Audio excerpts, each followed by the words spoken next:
একটা নামকরা ক্যাফেতে মুখোমুখি বসে আছে 25 বছরের একটি কিশোরী তেহিয়ং এবং 32 বছরের একটি পুরুষ কাই। তারা মূলত জীবনসঙ্গী হিসেবে একে অপরকে দেখতে এসেছে পরিবারের কথানুযায়ী। মিস্টার কাই ভদ্র, শান্ত এবং সুদর্শন একটি পুরুষ। প্রাইভেট কোম্পানিতে কাজ করে, উপার্জন ভালোই, ইতিমধ্যেই নিজস্ব বাড়ি গাড়ি সবই আছে। অপছন্দ হওয়ার কোনো কারণ পায় না তে। আচরণে কাই বুঝিয়ে দিচ্ছে বিয়ের পর সে তেকে কতটা সুখী রাখবে। তে কাইয়ের সামান্য ক্ষুদ্র পদক্ষেপগুলো লক্ষ্য করছে, যথেষ্ট রুচিশীল, নারী জাতিকে সম্মান করে। তের পরনে আছে হট পিঙ্ক কালারের একটা satin sari, blouse deep neck, backless, চুলগুলো কাঁধে এক পাশে গুছিয়ে রাখা, ঠোঁটে নিউড শেডের লিপস্টিক। কাই 30 মিনিটের মধ্যে মাত্র একবারই তাকিয়েছে তার ক্লিপের দিকে। সব সময় চোখের দিকে তাকিয়ে মুখে একটা মিষ্টি হাসি এনে কথা বলছে। অবশ্য তের সৌন্দর্য ব্যাখ্যা করে শেষ হবার না। আরও 30 মিনিট কথা বলে তে কাইকে বিয়ের জন্য সম্মতি দিয়ে দেয়। তার এক হাত নিজের 2 হাতে জড়িয়ে ধরে একসাথে বার হয় ক্যাফে থেকে। তে লক্ষ্য করে আশেপাশের প্রায় সমস্ত যুবক বা পুরুষ তার অর্ধমুক্ত পিঠ কোমরের দিকে ঘুরে ঘুরে দেখছে। তে মনে মনেই হাসে। তার খুব ভালো লাগে যখন কেউ তাকে খুঁটিয়ে খুঁটিয়ে দেখে। তেহিয়ং, চলো পৌঁছে দিই তোমায়। অ্যাকচুয়ালি কাই, আমি আমার একটা ফ্রেন্ডের সাথে দেখা করব, বাড়ি যেতে দেরি হবে। আচ্ছা ঠিক আছে, বাই। বিদায় নেওয়ার আগে কাই তের পাতলা চিকন কোমরে হাত জড়িয়ে একটা ফর্মাল হাগ করে। তেও তার গলা জড়িয়ে ধরে সায় দেয়। ক্যাফে থেকে বেরিয়ে তে তার ফ্রেন্ড জেনির সাথে একটা রেস্টুরেন্টে ঢোকে। তো বেব, কেমন দেখলি মালটা? হাজব্যান্ড ম্যাটেরিয়াল, বিয়ে করাই যায়। ও মাই গুডনেস, ফাইনালি তুই বিয়ে করবি? দ্যাটস মিন সবারটা শেষ। আরে না ইয়ার, বিয়ে করছি তো কি হয়েছে, এভাবেই আড্ডা দেবো, ফ্লার্ট করবো, সব সেম থাকবে, কেউ জানতেই পারবে না। ও, তোর ব্লাউজ ভেদ করে তো গুলো বাইরে বেরিয়ে আসছে। তো ছেলেটা নিশ্চয় চোখ দিয়ে গিলে খেয়েছে। না ইয়ার, তাকাইনি সেভাবে, ভদ্রই মনে হলো, আমাদের মতো না, একটু অন্যরকম। আহা, এত পছন্দ হয়েছে বুঝি? তা কোন গ্রহের এলিয়েন শুনি যে ভালো করে দেখিনি? আশেপাশের মানুষগুলোকে দেখছিস না কিভাবে দেখছে তোকে? তা কোনো প্রবলেম টবলেম নেই তো? কি যে বলিস না, ব্যাপারটা ওরকম না। ছেলেটার নেচার অন্যরকম। আচ্ছা চল খাবার অর্ডার দিই। এরপর তারা নিজেদের পছন্দ মতো খাবার অর্ডার দেয়। খাবার আসার পর তারা খাওয়া দাওয়া শুরু করে। এক পর্যায়ে তের চোখ যায় তার সামনের কর্নার সিটে বসে থাকা একটা যুবকের ওপর। ভীষণই মায়া ভরা সেই চেহারা, ঠোঁটে একটা মিষ্টি হাসি, বয়স অল্প, একদমই বাচ্চা বাচ্চা, কিউটের ডিব্বা যেন। সামনের মানুষটির সাথে হেসে হেসে কথা বলছে সে। This chicken stuffing pizza is always my favorite. I love this so much. তে তৎক্ষণাৎ তার চোখ সরিয়ে নেয়। Specially with beer. Hold on, beer order করিসনি? দিয়ে যায়নি কেন এখনো? এই দুপুরে বিয়ার খাওয়ার কোনো ইচ্ছে নেই আমার, তুই খেলে খা। ওকে, নেক্সট টাইম খাবো। আমার খাওয়া দাওয়া প্রায় শেষ, তোর? আমারও শেষ। আচ্ছা চল, আমার কিছু কাজ আছে। আ এখন কি কাজ? আচ্ছা সময় মতো বাড়ি চলে যাস, বাই। বাই। যিনি চলে যেতেই তীর রেস্টুরেন্টের দরজার বাইরে একদিকে দাঁড়িয়ে পড়ল। ভেতরে উকি দিয়ে বার কয়েক দেখে নিয়েছে কর্নার সিটে বসে থাকা ছেলেটা বেরোচ্ছে কিনা। 15 মিনিট পর অপেক্ষার অবসান ঘটিয়ে ছেলেটাকে বাইরে আসতে দেখা গেল। তার সাথে থাকা মানুষটি কাউন্টারে বিল পরিশোধে ব্যস্ত। এটাই ভালো সুযোগ, ছেলেটা একা। ছেলেটা দরজার সামনে আসতেই তে রেস্টুরেন্টে ঢোকার বাহানায় একটা ধাক্কা দিয়ে তার মনোযোগ আকর্ষণ করে। ছেলেটা হাত বাড়িয়ে মেঝেতে পড়ে থাকা তেকে উঠতে সাহায্য করে। আই এম সরি, আমি বুঝতে পারিনি, দেখিনি অ্যাকচুয়ালি। আপনাকে লেগেছে কোথাও আপনার? সরি টু, একটু তাড়াহুড়োতে ছিলাম অ্যাকচুয়ালি, লেগেছে সামান্য। তে নিজের পিছন ডলতে ডলতে কথাটি বলে। আচ্ছা, আমার তো এই রেস্টুরেন্টে প্রায়ই আসা হয়, আপনাকে দেখিনি তো কখনো। হ্যাঁ, লন্ডন থেকে কালই এসেছি। এখানে বাড়িতে বসে বোর হচ্ছিলাম, তাই আঙ্কেলকে এক প্রকার জোর করে নিয়ে এসেছি একটু ঘোরার জন্য। ও নাইস, এটা আমার বার্থ প্লেস, প্রায় সব জায়গায় চিনি, চাইলে আমি গাইড করতে পারি। নিশ্চয় আপনার ফ্রেন্ড নেই এখানে, না হলে তো আঙ্কেলকে নিয়ে আসতেন না। ওকে, আপনি যখন ফ্রি থাকবেন অবশ্যই আমি জানাবেন। এটা আমার নাম্বার, প্লিজ নোট ইট। হ্যাঁ শিওর। কুকি, চলো যাওয়া যাক। এইটাকে। Uncle, meet my new friend. Wait, তোমার নামটাই তো জানা হয়নি। I am sorry but it's okay, I am Tehiyong. ও, আই এম কুকি। অ্যাটলিস্ট আমাকে আর আসতে হবে না কাল থেকে তোমার সঙ্গ দিতে। নিউ ফ্রেন্ড নিশ্চয়ই তোমার সঙ্গ দেবে। Course uncle. ও কুকি, কোইন্সিডেন্টলি আমার কাছে আর্ট সেন্টারে দুটো টিকিট আছে, তুমি কি যেতে চাইবে? Obviously, thank you so much Dehiya. Okay, then see you tomorrow. Bye. Bye friend. হুম, চেহারা বানি বয়, তাতে কি হয়েছে? ভয়েস তো ভীষণ ডিপ। I like it. পুরো ব্যাপারটা জিনিস একজনের কাছ থেকে হাইড রাখতে হবে, না হলে আগামী 5 বছর আমাকে শুনতে হবে তে তুই একটা বাচ্চা ছেলের সাথে এটা কিভাবে করলি। ফাক এনিওয়ে। তেহিয়াং একজন অরফান, বড় হয়েছে অরফানেজে। সে এখন একজন জার্নালিস্ট। তার আপন বলতে আছে ফ্রেন্ড জেনি, সে একজন নিউজ অ্যাঙ্কার। জেনির পরিবার তেকে মেয়ের মতোই খুব ভালোবাসে। মূলত তাদের কথাতেই তে কাইয়ের সাথে দেখা করতে গিয়েছিল।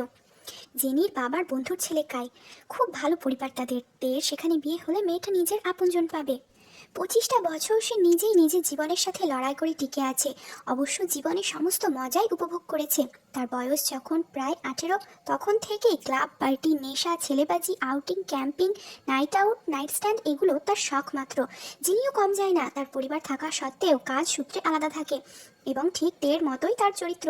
সংসার, ভালোবাসা এসবের ধারে কাছেও তারা যায় না। সন্ধ্যা নাগদ তে নিজের অ্যাপার্টমেন্টে ঢুকে চারিদিক অগোছালো। যদিও ঘরে ধুলো ময়লা নেই, কিন্তু জামা কাপড় গোটা বেড জুড়ে, মেকআপ কিট সোফায়, কালকের এঁঠো বাসন এখনো সিঙ্কে, কিচেন কাউন্টারে সমস্ত প্যাকেজড ফুড। তবে আজ একটু পরিষ্কার করবে ঘরটা, ভেবেছে একটু সাজাবেও। ফ্লাওয়ার ভাস, আর্টিফিশিয়াল ফুল, ওয়াটার ক্যান্ডেল, সুগন্ধি এসব দিয়ে সাজাবে। সমস্ত কাজ সেরে শেষে এক প্যাকেট রামেন বানিয়ে খেয়ে শুয়ে পড়লো বেডে। ঘুমানোর আগে দুটো আর্ট সেন্টারে টিকিট কেটে রাখলো। উফ, আজকে এক বেলাও একটু বিয়ার খাইনি, খাবার কি হজম হবে আমার? ভালো লাগে না, ঘুমটাও হয়তো আসবে না। পরদিন তে সকাল সকাল অফিস পৌঁছায়। সেখানকার কিছু কাজ সেরে বিকেলে কুকির নাম্বারে কল করে। হ্যালো, কে বলছেন? কুক, আমি তেহিয়ং। হাই তে, কখন বেরোবো বলো? 30 মিনিটের মধ্যে বার হও, আমি তোমাকে নিচে পিক করতে আসছি। That's great. ইচ্ছে করে বেছে বেছে একটা শর্ট ফ্রক পরে। তার 38 ইঞ্চি বুকগুলো আরও আকৃষ্টকর লাগছে। 30 ইঞ্চি কোমরে একটা চকচকে বেল্ট লাগায় এবং পা দুটো সম্পূর্ণ উন্মুক্ত। হাই হিল পরে নেয় সে। কুককে পিক করতে এলেই সে তো আগে তেকে ভালো করে দেখে নেয়। Tehiyong, you look so gorgeous. Thank you so much Kuki. তারা দুজনে সোজা সিওল আর্ট সেন্টারে পৌঁছায়। কুকির এই জায়গাটা ভীষণ পছন্দ হয়। সে আর্টের শৌখিন। দেহিয়ং, আর্ট ফেস্টিভ্যাল কবে হবে? সে তো এখনো দেরি আছে কুকি। ও শেট, আমার তো ভীষণ ইচ্ছে করছে জয়েন হতে। আর্ট তোমার এত ভালো লাগে? হ্যাঁ, আসলে আমি একজন ছোটো মোটো আর্টিস্ট। জয়েন হতে পারলে খুব ভালো লাগতো। ও আচ্ছা, মন খারাপ করো না, তোমাকে এখানকার স্ট্রিট ফুড ট্রাই করাই।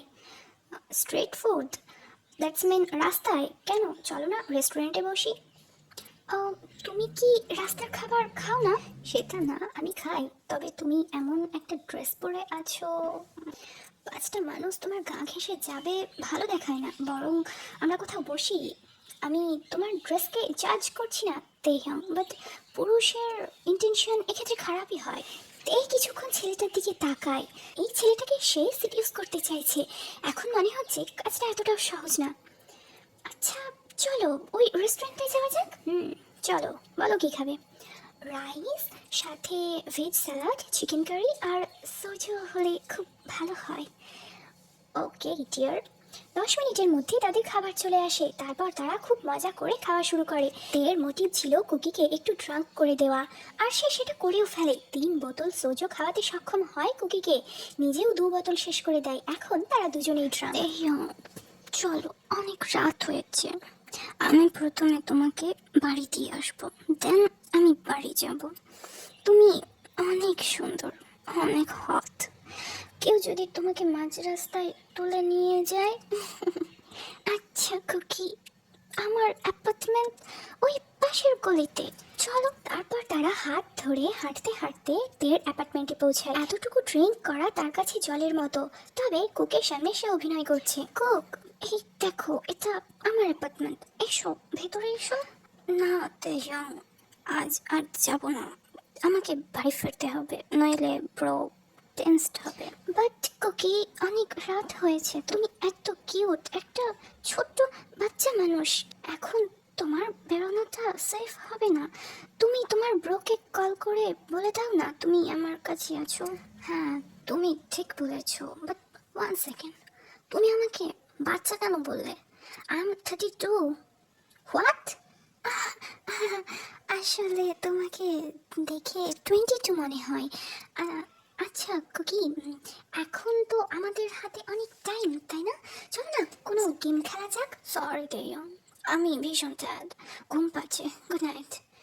বলে কুকি আর দেরি করে না লিভিং রুমের সোফাতেই পড়ে ঘুমিয়ে যায়। ও শিট, কি জন্য ছেলেটাকে আনলাম আর কি হলো? আসলেই বয়সই বড় হয়েছে, কে জানতো বেশি ড্রিঙ্ক করালে ঘুমিয়ে যাবে। এত বেশি খাওয়া আমার উচিত হয়নি, সব প্ল্যান ভেস্তে গেল, ভালো লাগে না।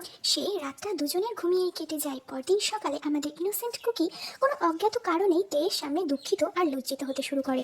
Taeyong, I am really sorry, কাল রাত্রে ওভার ড্রাঙ্ক হয়ে আমি তোমার বাড়িতে থেকে গিয়েছিলাম, বাট প্লিজ মি, আমার কোনো খারাপ ইন্টেনশন ছিল না, প্লিজ আমাকে ভুল বুঝবে না।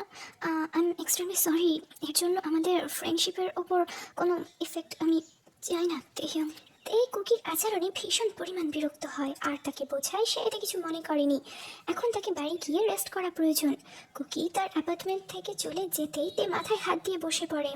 ওহ মাই কপাল, এই ছেলেটাকে এত লয়ালিটি দেখাতে কে বলেছে? ভাবলাম এক রাত্রি কাছে এনে মজা করব, এ তো দেখছি ইমোশনাল হয়ে যাচ্ছে।